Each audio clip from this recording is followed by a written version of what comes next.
Nous sommes bien arrivés à l'aéroport et nous attendons avec impatience notre orateur de la Côte d'Ivoire qui nous rejoint pour des moments impactants durant la chambre haute. C'est bien sûr le pasteur Germain Deza et nous l'attendons pour des moments puissants durant ce programme de la chambre haute.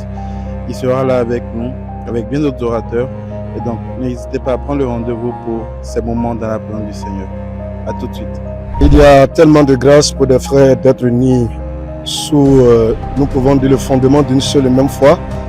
Nous sommes très heureux de revoir nos frères dans la foi. Nous sommes très heureux d'être accueillis de cette manière, d'une manière chaleureuse, comme cela a été l'année dernière. Et nos ententes cette année, c'est que nous puissions aller encore plus en eau profonde, aller au-delà de ce que nous avons commencé depuis un certain moment.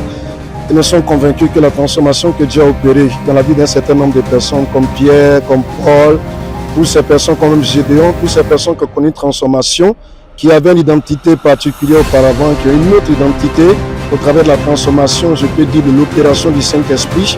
Nous sommes venus partager cette bonne nouvelle avec tout le peuple de Cotonou, avec nos frères et sœurs de Cotonou, partout ailleurs, et de comprendre que la transformation est encore possible aujourd'hui. Cette transformation doit impacter le monde dans lequel nous sommes, parce que nous sommes une génération qui doit relever notamment les défis. Nous avons beaucoup de défis à relever dans nos différentes nations et en particulier au niveau du Bénin. Beaucoup de choses à faire. Le Bénin a été vu auparavant comme étant une identité qui n'est pas propre à la gloire de Dieu, mais nous voyons la transformation que Dieu est en train d'opérer au niveau de sa jeunesse.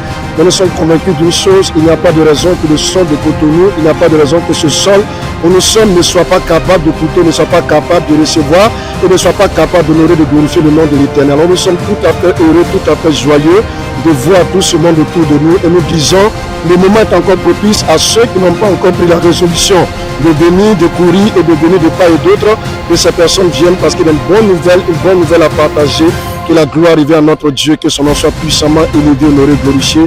Merci, shalom, shalom et que Dieu nous bénisse. Amen. Alors c'est une joie, comme l'a dit le révérend pasteur. Je suis vraiment très heureuse d'être encore à Chambre Haute.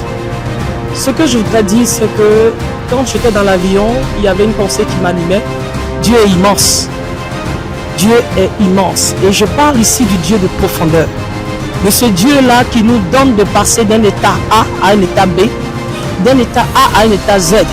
C'est-à-dire, aujourd'hui, nous sommes du naturel et nous sommes en train de passer au surnaturel.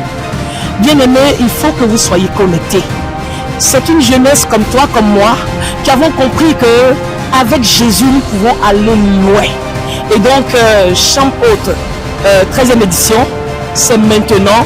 Et je crois que connectez-vous et vous verrez ce que le Seigneur fera. Amen.